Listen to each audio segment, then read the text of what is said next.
আসসালামু আলাইকুম everyone, welcome back to my channel. আজকে আমি আপনাদের সাথে শেয়ার করব ঠান্ডা ঠান্ডা কুলকুল দারুণ স্বাদের মালাই কুলফি। চলুন তাহলে রেসিপিটি দেখে নিই।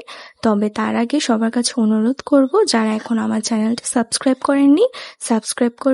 কুলফি মালাই তৈরিতে আমার এখানে লেগেছে হাফ কাপ দুধ, চিনি, বাদাম কুচি, গুঁড়ো দুধ, কনডেন্সড মিল্ক, গোলাপ জল ও জর্দা রং। এখন আমি দুধটাকে জাল করে নিব মিডিয়াম টু হাই হিটে বলক ওঠা পর্যন্ত।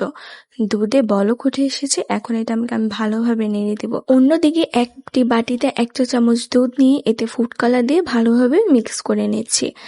এখন আমি এতে হাফ কাপ চিনি দিয়ে দিব, 3টি এলাচ দিব, এলাচটাকে আপনারা ফেরেও দিতে পারেন। 2 টেবিল চামচ গুঁড়ো দুধ দিয়ে দুধটাকে বেশ ভালোভাবে নেড়ে দিব। চিনি দিয়েছি, যার জন্য চিনির পানিটা বেশ ভালোভাবে শুকিয়ে নেব।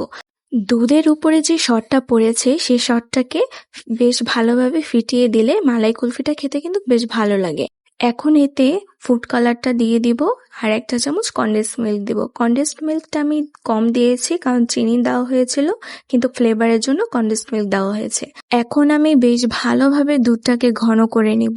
দুধ যখন ঘন হয়ে আসবে এতে বাদাম কুচি দিয়ে দিব ও শাহি ফ্লেভারের জন্য এতে অল্প একটু গোলাপ জল দিয়ে বেশ ভালোভাবে নেড়ে 2 মিনিট জাল করে নেব। দুধটা ভালোভাবে হয়ে এসেছে, এখন এতে এলাচগুলো উঠিয়ে রাখবো আর দুধটাকে বেশ ভালোভাবে নেড়ে ঠান্ডা করে নেব।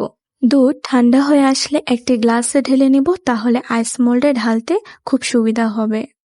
এখন আমি আইস মোল্ডের জাল করা সেই দুধটাকে এক এক করে সবগুলোতে ঢেলে নেব। এখন আমি একটি মাটির কাপও নিয়েছি, এতেও আমি মালাই কুলফিটা ঢেলে নেব। এখন আমি এতে উপরে একটা কাগজ দিয়ে দিচ্ছি। আমার বাসায় ফয়েল পেপার শেষ হয়ে গেছিল, তাই আমি কাগজ দিয়ে দিয়েছি। আপনারা ফয়েল পেপার ইউজ করবেন, তাতে ভালো হবে। এখন উপরে চাকু দিয়ে অল্প একটু ছিদ্র করে নিয়েছি, যাতে কাঠিগুলো বেশ সহজেই ঢুকে যেতে পারে। দেখুন কাঠিগুলো কিভাবে সহজেই ঢুকে যাচ্ছে, এভাবে প্রত্যেকটা কাঠি ঢুকিয়ে নেব। এখন আমি কুলফি মালাইটাকে ফ্রিজে 4 থেকে 5 ঘন্টা রেখে দেব।